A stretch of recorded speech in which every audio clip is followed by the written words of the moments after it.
On the northeastern edge of the United States lies the coast of New England. Nearly 500 miles long, it is a gateway to the North Atlantic, a vast wilderness of open sea. In this expanse of winds and waves, shrouded in mystery, live the largest creatures on Earth, the great whales.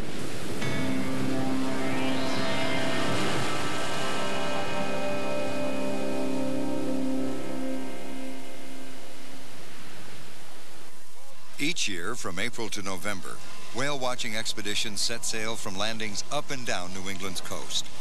Over 1 million people from around the globe take advantage of this unique location, where almost a dozen different species of whales can be found.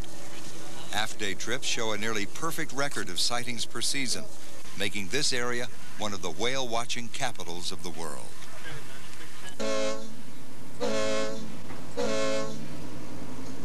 Over the past 4 centuries, pirates, pilgrims, whalers, and warships have sailed these waters. Generations of fishermen have prospered from the rich fishing grounds that lie off the coast. As the boat moves through the harbor, the history of maritime New England is reflected in the passing scenery.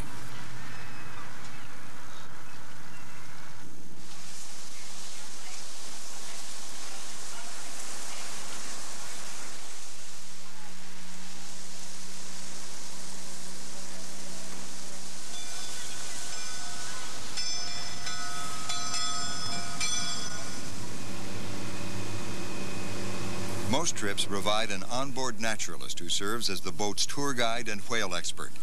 Naturalists like Marilyn Kozadoy spot and identify marine life and introduce passengers to the world of cetaceans. The whales that we hope to see today, well, they all belong to the order Cetacea, are divided into 2 subgroups according to the structure of their mouth. And those animals that have teeth are called odontocetes or toothed whales, and those that have a structure called baleen are called mystacete or baleen whales. What I'm holding is a piece of baleen. In effect, a boat with a naturalist aboard is also a research vessel. The photographs and data recorded by naturalists on daily trips are an important contribution to whale studies and may lead to a better understanding of these endangered species. The search for whales begins in food-rich areas where these animals tend to congregate. New England has several natural feeding grounds formed by underwater plateaus. When currents push the cold ocean waters against these banks, an upwelling is created, forcing rich nutrients to the surface. This continuous supply of fresh nutrients supports the food chain, which eventually feeds the great whales. Before setting a final course, the captain checks with other whale watch and fishing boats for reports of activity. While most vessels are equipped with sonar, radar, and fish-finding devices, none of this technology is effective in locating whales. The only way for us to spot a whale is by using our eyes. Some of the things that we look for would be the spout of the whale, a plume of mist above the surface of the water, or a shiny black form, which would be part of the animal's body, and perhaps some white water, which would be some disturbance indicating some activity. If you see any of these things, give a shout and we'll look in that direction. Directions around a boat are given the same numbers as the hours around a clock. Since the bow is always assigned the straight ahead or 12 o'clock position, the back of the boat is always 6 o'clock. Directly to the boat's right is 3 o'clock, and to the left is 9 o'clock. All remaining points correspond to the numbers in between. Once oriented by the clock system, passengers know exactly where to look when a location is called out, but it may be miles before a whale is actually spotted.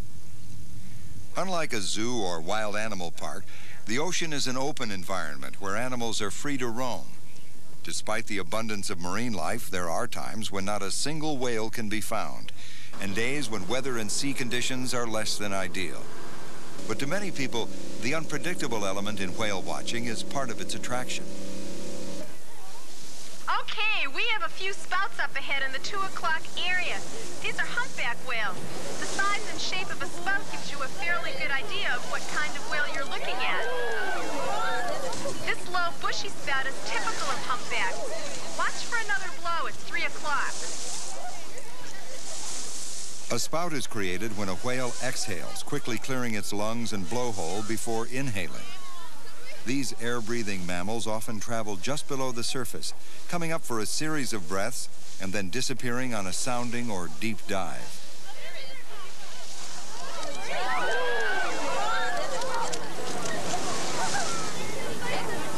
The blow is usually the first indication of a humpback's return to the surface.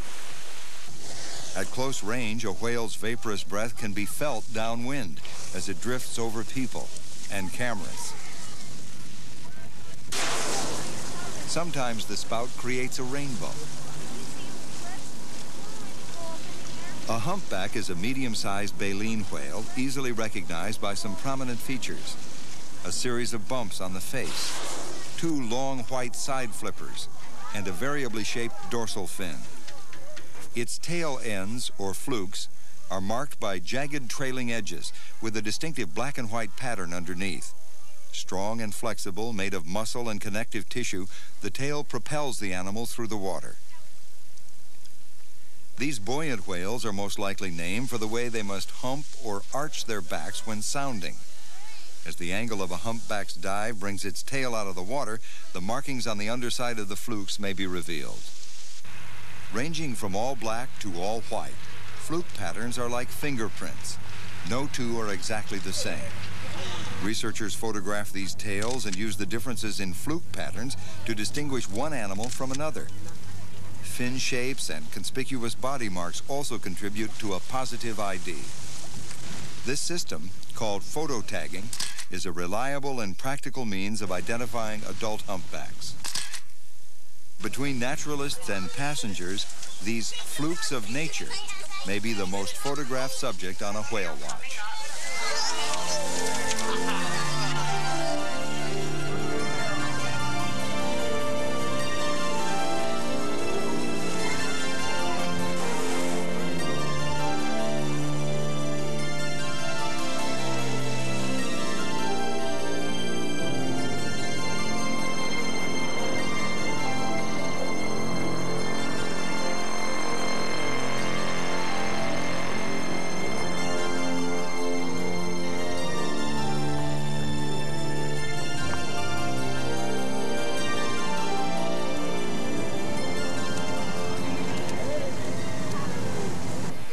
A naturalist field guide is a collection of fluke patterns from hundreds of humpbacks photographed in local waters. For practical purposes, each whale represented has been assigned a name. While the origins of some names may seem obscure, many reflect an obvious mark or physical oddity. A humpback called 7 displays a clear number 7 on its right side fluke. Arrow is named for the symbol on the tip of its dorsal fin. Photo tagging makes it possible for a well-known whale to be recognized in the field and introduced by name. This is Icarus, an easy humpback to identify even from a distance because of its curved flukes. Watch for the tail. Known humpbacks are the key to long-term studies of local populations, social behaviors, and migration habits. While this research continues, field guides are being updated each season with the photographs and names of new whales.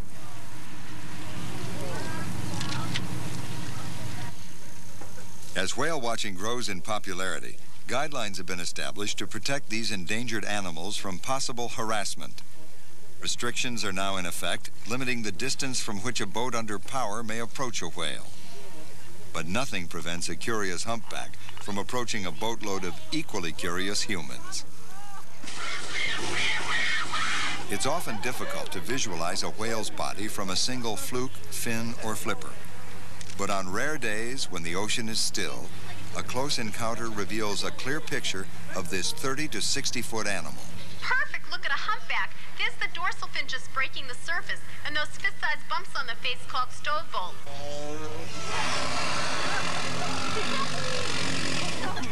Oh, that sound is called trumpeting. It appears to be a form of communication, but we're not really sure of its purpose. All baleen whales have those 2 openings or nostrils making up the blowhole. You can see that V-shaped splash guard on top of the head. It works like a snowplow, pushing water off to the side. Again, that blowing clears excess water so the animal can quickly inhale.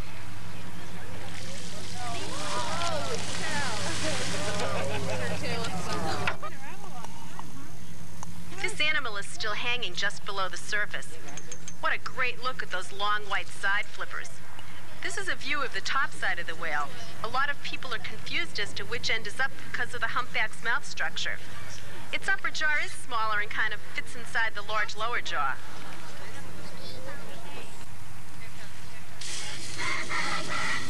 Notice the bumps in the face. These are actually hair follicles. They were called stove folds by early whalers who thought their heads were bolted together. Those white circular marks on the chin and lower jaw are barnacle scars. They're sometimes found on the underside of the whale as well.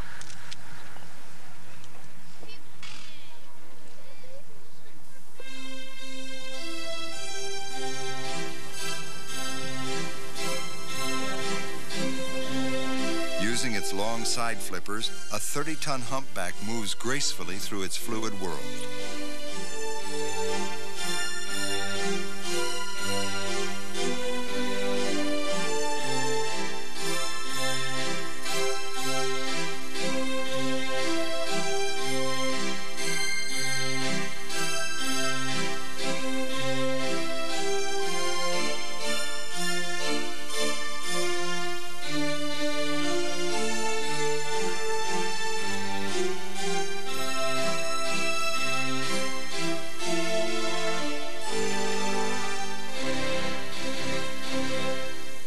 From a whale's point of view, an encounter with a boat is an opportunity for people watching. A humpback's eyes are located on the sides of its head, between the flipper and the corner of the mouth. Watch for the eye as this animal rolls on its side. There it is. Oh, the eye is open and it's looking right up at us. To see objects above its normal line of vision, a whale must reposition its entire body, either by rolling on its side or by poking its head out of the water in a maneuver called spy hopping.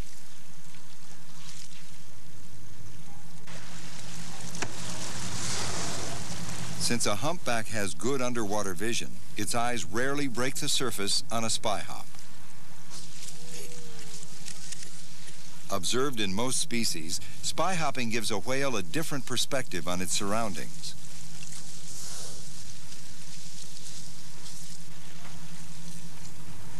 Oh, here comes another visitor along with some white-sided dolphins. Remember, these are wild animals. They're not trained to come up to the boat. We really don't know if they do this out of curiosity or friendliness. Oh, watch for another spy hop right by the boat.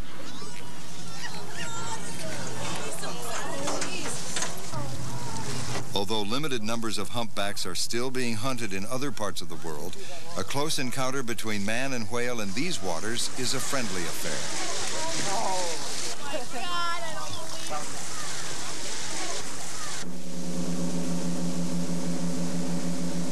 There are a lot of interesting seabirds in this area, and I'd like to point some out as we travel along. If you look out in the 11 o'clock area, you'll see a small black and white bird. This is a storm petrel, and it gets its name partly because early sailors thought when these birds appeared in groups it meant a storm was coming, and also after St. Peter for what appears to be the bird's ability to walk on water. This bird is actually looking for food. A storm petrel uses its webbed feet to bounce off the surface to keep itself from sinking.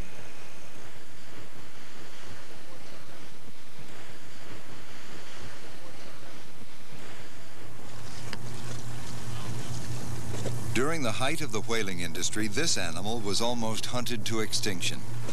Early whalers called it a right whale, meaning the right whale to kill. It was slow-moving, floated when dead, and yielded large amounts of oil and baleen. The right whale is now an endangered species, with only a few hundred animals surviving in the North Atlantic. Watch for a V-shaped spout here.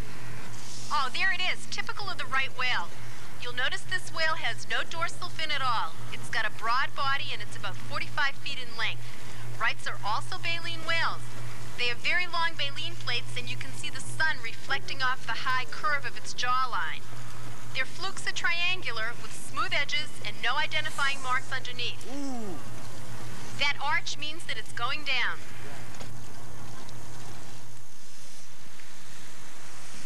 The unique patterns of callosities, or light-colored growths, found around the right's blowhole, jawline, and eyes, are used to identify specific animals. Researchers pay particular attention to these known individuals, hoping to see an increase in population. But the North Atlantic right whale is dangerously close to extinction. With so few of them left, the species may never recover.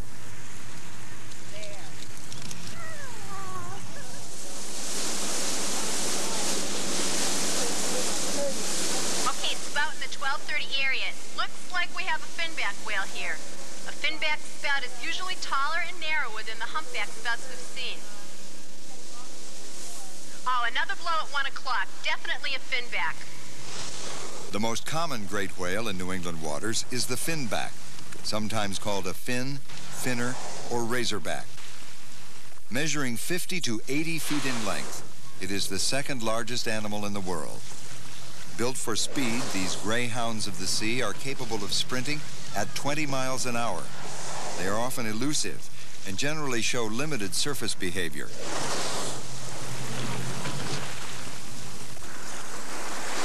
A finback has a long, sleek back with a curved dorsal fin located about 2/3 down the length of its body.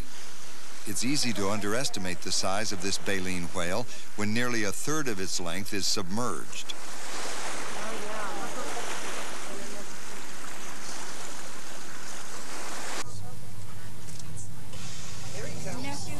Unlike the buoyant humpbacks, a finback rarely shows its flukes when it sounds. Dense and streamlined, it deep dives simply by arching its back and tilting its weight downward. In the wake of this powerful 50-ton animal, all that remains is a quiet footprint. Due to its flat, slick appearance, early whalers believed a footprint was an oily discharge secreted by a whale during its dive. Although most whales leave this temporary impression on the surface, it's actually created by the pressure of fluke against water, marking the spot where a particular animal went down. A finback capable of sounding for 20 minutes or more could resurface miles from its last footprint. One of the more striking field marks of this whale is its peculiar facial coloring. The right side of a finback's baleen and lower jaw is completely white, contrasting with the animal's overall dark body.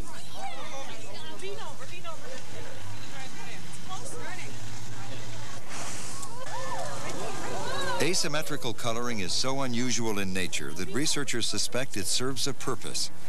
One theory associates the white jaw area with feeding. It may be used as camouflage or as a scare tactic against schooling fish. Finbacks have a wide-ranging diet that includes fish, krill, and crustaceans. Despite natural fluctuations in food stocks, a finback can usually find something to eat in New England waters, and many are attracted to this region. Unlike humpbacks, the only clues to a finback's identity may be subtle differences in coloration, or any marks, scars, or nicks on its body and dorsal fin.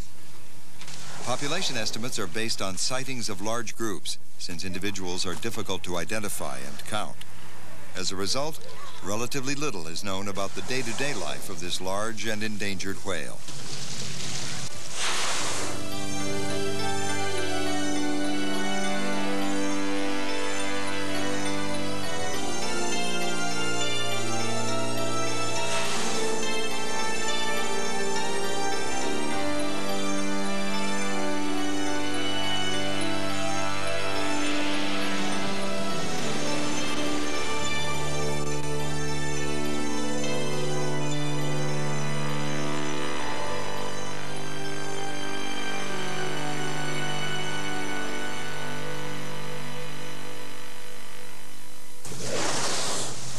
Finbacks are sometimes found in the company of a smaller marine mammal known as the Atlantic white-sided dolphin. Named for the narrow white strip marking the sides of its body, this 7 to 10 foot animal can also be recognized by its dark back and curved dorsal fin. It is the most common species of dolphin in New England waters, roaming both coastal and deep sea areas in small groups or in schools of 50 to several thousand animals. All dolphins and porpoises are really toothed whales.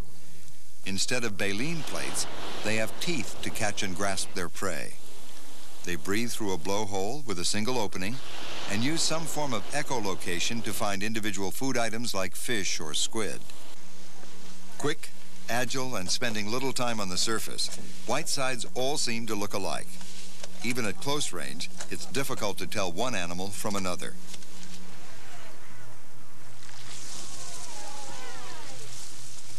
This light-colored dolphin is an exception. Although it's the same species, its lack of full pigmentation makes it conspicuous and easier to follow.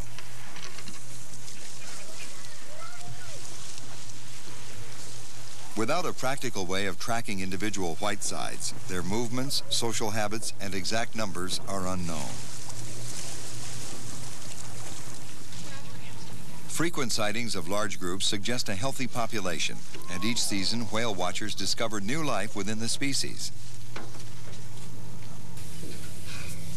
In this particular group of dolphins, there are quite a few mothers and calves.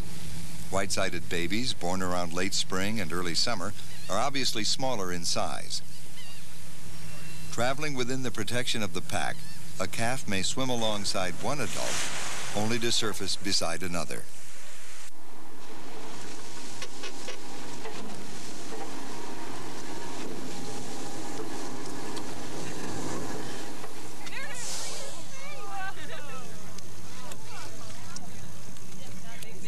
While finback calves can be seen in New England waters, they're probably born in more southern or deep sea areas.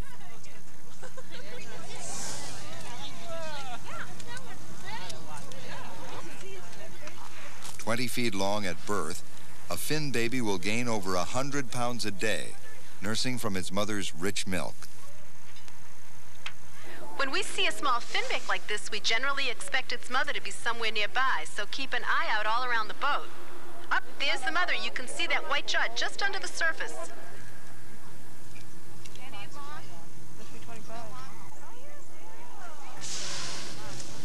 A mature female may have a new calf to show every 3rd year, and like most animals, finbacks seem protective of their young. A cautious mother may position herself between boat and baby as the two swim side by side.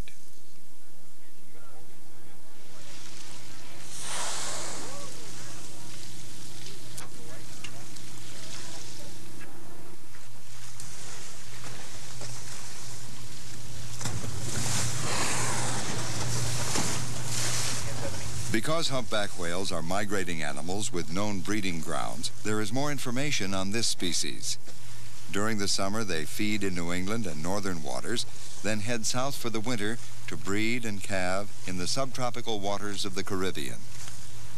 A female humpback, following almost a year of pregnancy, will bear a single 15-foot calf.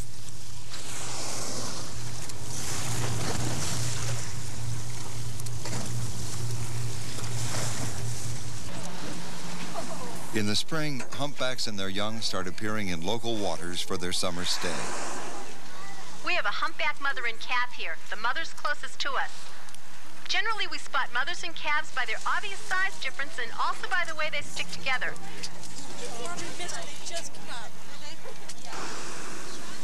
Using fluke patterns for identification, researchers can chart generations of mothers and their offspring.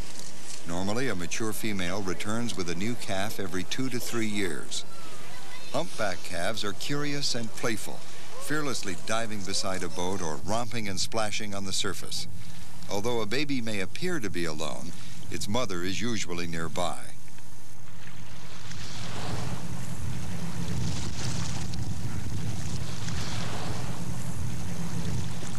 Female humpbacks have a strong maternal instinct.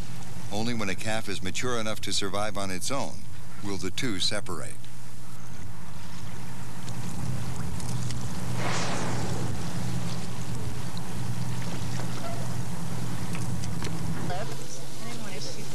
While the Caribbean is an ideal spot for breeding and calving, the waters lack the type of food humpbacks require, leaving them with nothing to eat for 3 to 4 months. During this long winter fast, a single whale may lose between 5 and 7 tons of insulating blubber or body fat.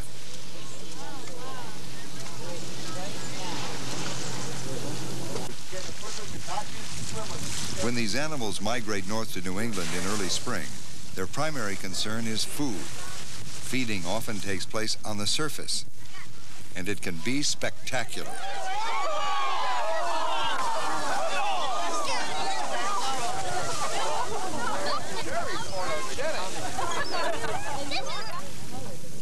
Instead of plankton or krill, local humpbacks prefer a diet of small schooling fish like sandlance and herring. An adult whale eats nearly a ton of this finger-sized food each day just to maintain its weight. This is more pounds of fish per day than the average American will consume in a lifetime. To meet its huge food requirement, a humpback must capture as many fish as possible with each attempt.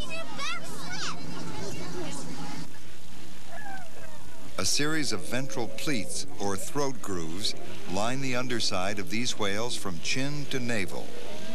During feeding, these pleats expand like an accordion, making room for massive amounts of water and fish. As the pleated area fills, the lower jaw balloons outward. Baleen hangs from the roof of a whale's mouth. It works like a strainer, allowing the animal to clear its mouth of seawater before swallowing the fish it collected. A humpback has roughly 700 of these baleen plates curving around its upper jaw. Ending in fringe, the plates create a filter fine enough to let water out while trapping fish inside. Humpbacks make the most of their physical assets with a variety of feeding techniques. One effective method, easily recognized on the surface, is called bubble cloud feeding. At 10 o'clock, watch that area of light foamy water. There should be a whale coming up through the center. Oh, there it is, mouth wide open. Great, look. A single bubble cloud is formed from below when a whale blows a series of underwater bubbles. These bursts of air probably startle and disorient schooling fish, causing them to bunch together in confusion. As a humpback begins its ascent in the wake of its bubbles, it engulfs fish and water through open jaws, filling out its pleats. Breaking the surface and closing its mouth, the whale then strains its food, using both throat muscles and tongue to force water through its baleen. By cruising head up along the surface, a humpback uses its forward motion to create pressure against its ventral pleats, helping to squeeze out seawater. When only fish remain, the animal finally swallows its meal. Depending on the type of food it's pursuing, a humpback has several ways of laying a bubble trap. In New England, this single cloud method is often used, attracting freeloaders from miles around. Flocks of gulls and other seabirds hover impatiently over feeding areas, expecting leftovers. These opportunists pick off any stray fish driven to the surface by a whale and its bubbles.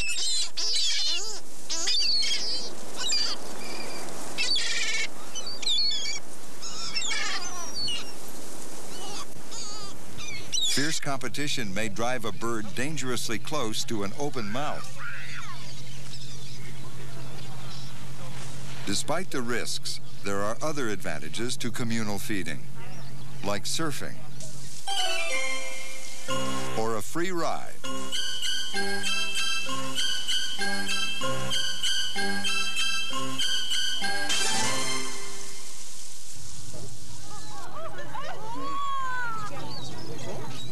Feeding humpbacks show an impressive array of individual technique, although it's still uncertain whether these behaviors are learned or instinctive.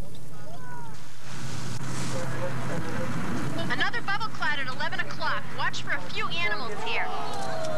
Wide open mouth. That pink area is the palate or roof of the mouth, and this is a humpback named Janice. Naturalists have learned to recognize some whales by their distinctive feeding styles. Janice often precedes each dive with a sudden and dramatic lunge.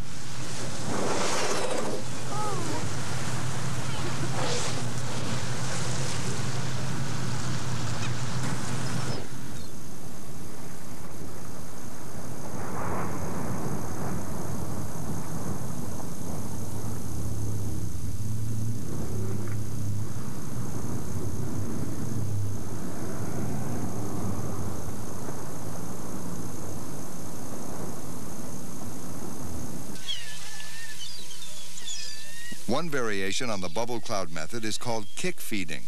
It occurs when an animal punctuates its dive with a single tail slap. How this blow to the surface affects schooling fish is unclear. It may create panic, reinforced by the bubbles the whale then begins to blow. The art of tail slapping varies from a light flick to a powerful kick. Although humpbacks are considered solitary by nature, they often interact during feeding. Several whales may share the same cloud or release their bubbles side by side. The scene of this collaboration is a blur of heads, fins, and flippers as each animal jockeys for position.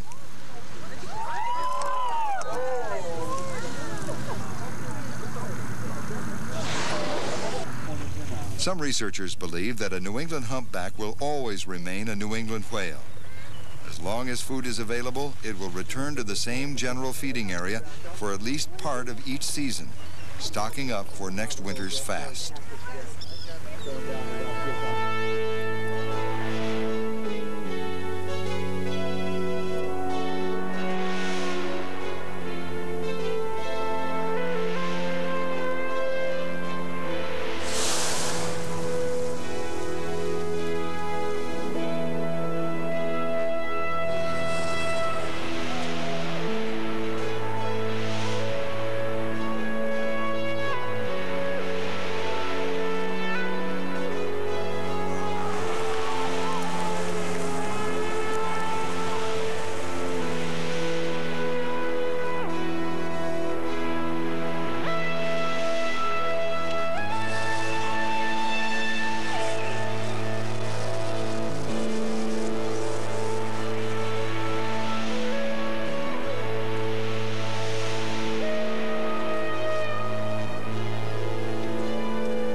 Like all mammals, whales breathe air, but theirs is a voluntary function, meaning they must choose to take a breath.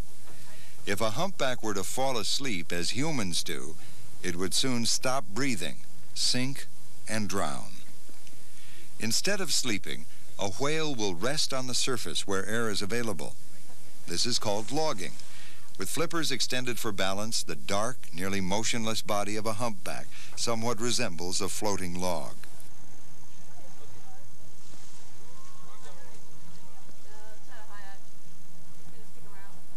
Logging intervals, taken as required over a 24-hour period, provide the rest a whale needs to stay active and healthy.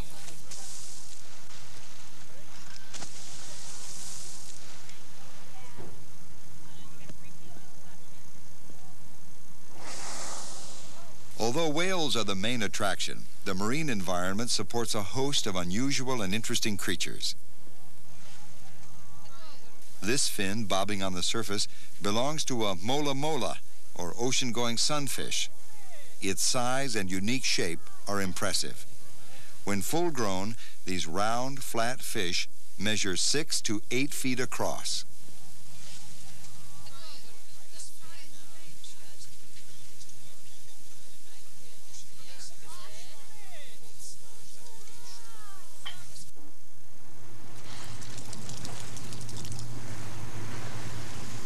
The migrating shearwater is a summer visitor to the North Atlantic. Its habitat is the open ocean, where it dives for small fish and squid. With its long, narrow wings, this gull-sized bird can glide for miles by catching the updrafts of wind off the waves. But on calm days, a well-fed shearwater may have some difficulty on takeoff.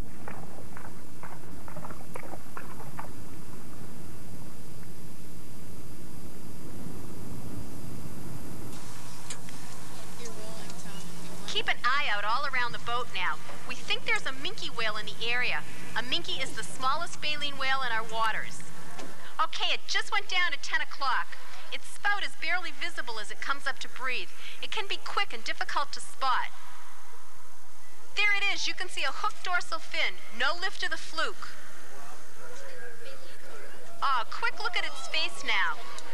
Great, typical minke behavior. You can see how that little pointy snout comes up first and then the rest of the whale. It's cute. Let's take one home. The 20-foot minke is small when compared to its biggest relative, a baleen whale seldom seen in this region.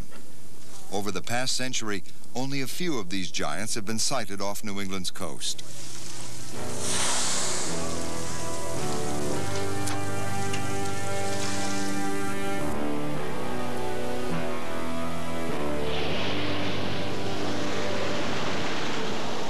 This rare and endangered visitor is a blue whale, believed to be the largest animal that's ever lived.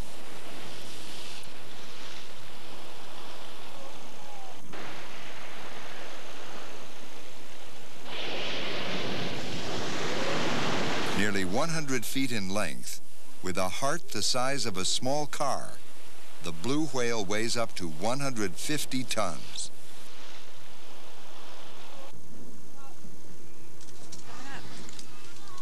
Look for that tiny dorsal fin placed far back on the body. Blues are baleen whales, although their mottled blue and gray coloring is a lot different from the darker shades of other baleen whales. They're fast swimmers. This one's having no trouble keeping up with us, still just under the surface. While this lone animal may have strayed into the area in search of food, blue whales are usually found in waters with a higher concentration of tiny shrimp-like creatures called krill. On a New England whale watch, the chances of seeing a blue whale are extremely unlikely, but not impossible.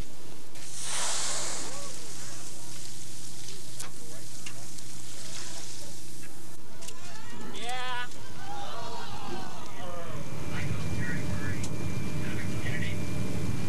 As a boat travels from one location to another, it may suddenly pick up an escort of Atlantic white-sided dolphins.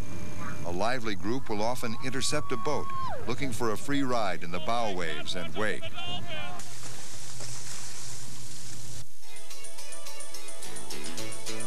Dolphins are well known for their acrobatics. Showing great control and agility, they careen along the bow at breakneck speed, or leap and surf in the boat's wake.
Of the great whales, humpbacks are considered the most acrobatic, displaying a variety of surface behaviors that can be seen and heard over great distances. This animal, striking the water with its long white limbs, is flipper slapping, or flippering.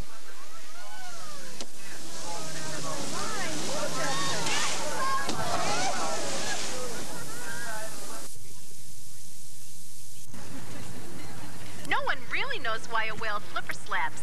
It may be play behavior, or in this case, it may be directed at those dolphins swimming around its head.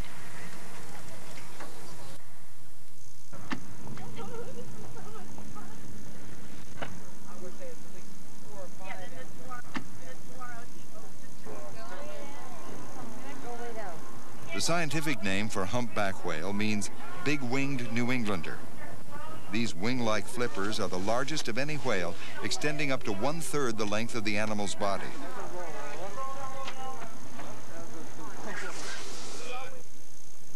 Used primarily for steering and balance, the pectoral or side flippers have a bone structure similar to the human arm and hand.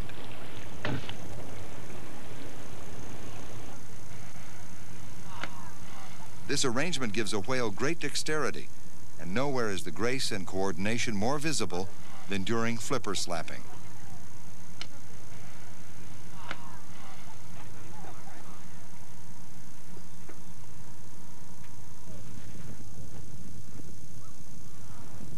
Another activity commonly seen in this species is called lobtailing. A whale, balanced head down in the water or flat on its back or belly, raises its tail and slams it against the surface.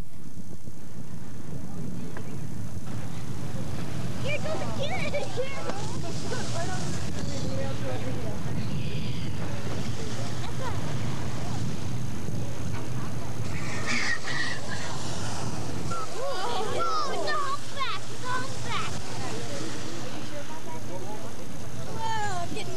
A tail breach occurs when a whale suddenly hurls its back end out of the water.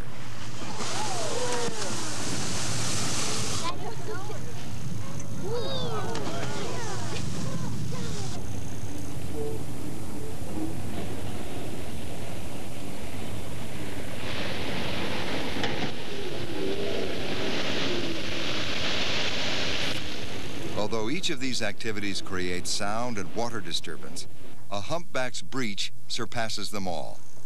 It is the single most dramatic display of a whale's power.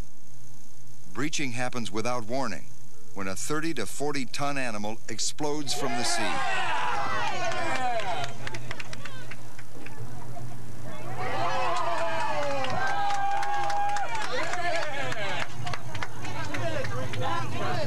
Watch for another breach here.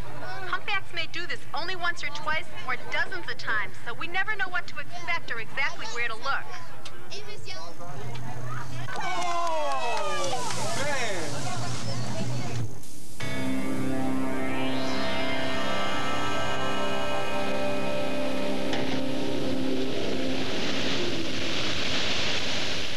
Associated with humpbacks as well as other whales and dolphins, this striking behavior appears to have no recognizable pattern.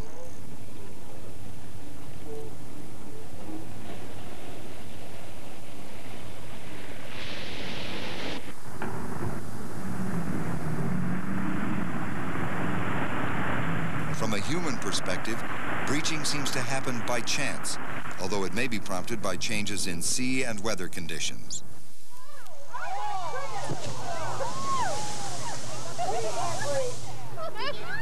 A dense fog adds its own special effects as two humpbacks leap toward a dim horizon.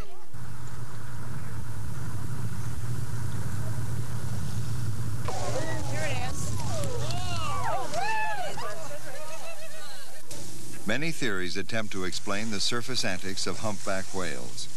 While often considered play behavior, these high-spirited activities may be a form of exercise, grooming, aggression, or communication.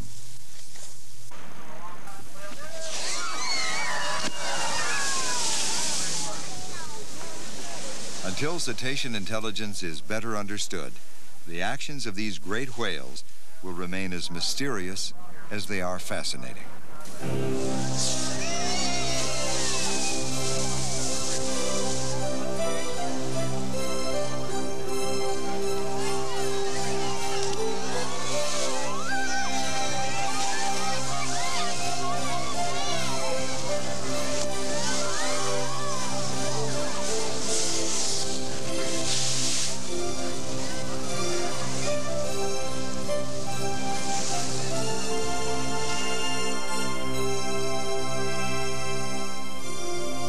Although a whale watch is limited by time, a lot can be seen on a half-day trip. An amazing variety of wild and endangered creatures may be spotted only a few hours from the mainland. Here, safe from hunters, whales face other dangers, especially to their environment. Air and ocean pollution have become serious threats to cetacean survival. In order to protect these rare animals, man must take an active part in safeguarding the waters they inhabit.